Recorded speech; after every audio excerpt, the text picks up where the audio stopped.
social language with pre-pandemic versus during the pandemic has really shifted. Particularly, I see that there is a bit of rememory and past going on, especially within the Black experience. More so now than ever, they're reaching back and using that Sankofa principle and saying it's not wrong to go back and take what we've left. So I see so many people going back to say, what can we learn from this moment in history? What can we learn from this ancestor? What can we learn from people who are still here who have gone through this? And then taking those bits and pieces and figuring out ways to reimagine it, such as on film, where we are looking at visual culture, a lot more staying at home. They are incorporating all those different things of the past and connecting it to the present so that people can actually say, I can see myself in this story now. And then from there, we have youth and millennials picking that information up and saying, how can I carry this forward now? So I see the Sankofa principle being super dominant during this shift. And I believe more so now than ever, everyone understands that art is carrying us. And I don't think that people particularly looked at the visual arts that way before. It was just like something that was second. Oh, yeah, it's not a general education thing, let's just push it to the side.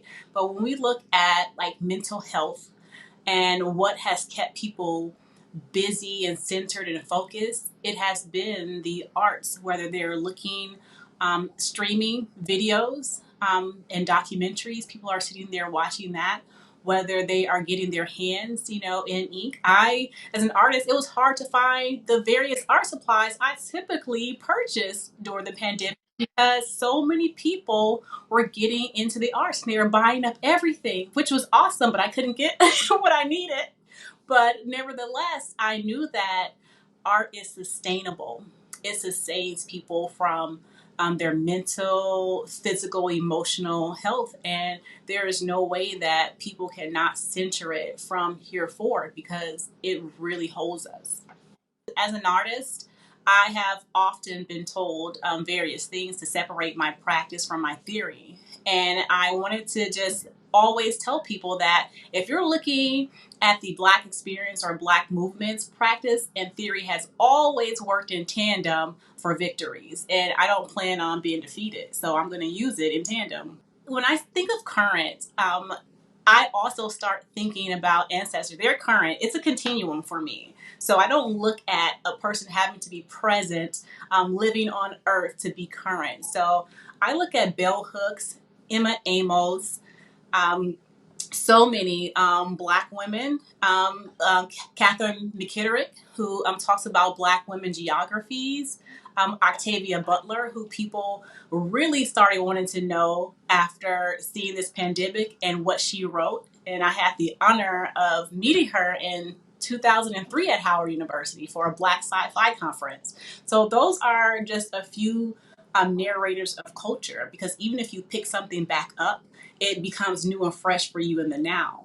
I think that even beyond what we would think of as culture, because here we're talking, this is sort of art-focused conversation, but for me, the person who is most profoundly influencing culture right now is Vice President Kamala Harris.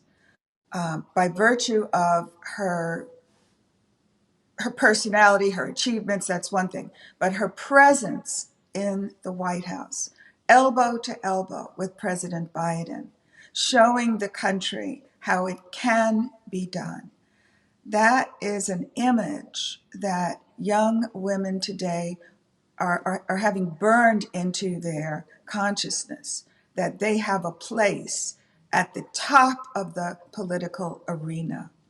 And it's not a coincidence that Vice President Harris has a great love for art, for sculpture, for painting, for photography and printmaking.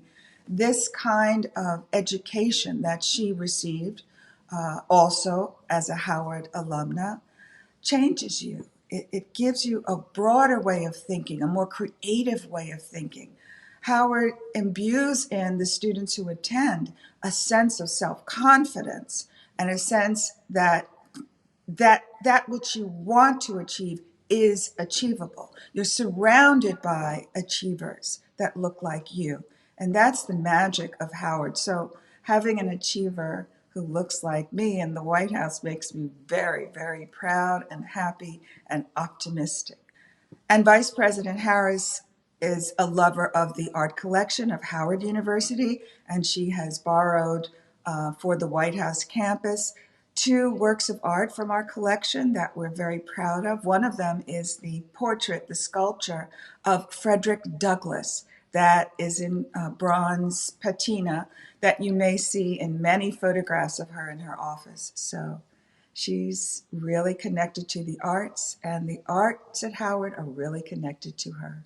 And can we also say Dr. Farrington, because of what you've done in the position that you're in as well too, that should not go unnoticed whatsoever as being a culture narrator from past to present. So I do want to say that as well. Thank you so much, Tanikia, for saying that. As a writer, sometimes, I'm just buried in my work and I write and then I send the manuscript off to the publisher and the book comes out. But I really forget that, thousands of people buy the books and they read them. And sometimes, like today, like with this conversation, I realize that my work has had an impact. And it's just really nice to hear from you how well it affected you. So thank you.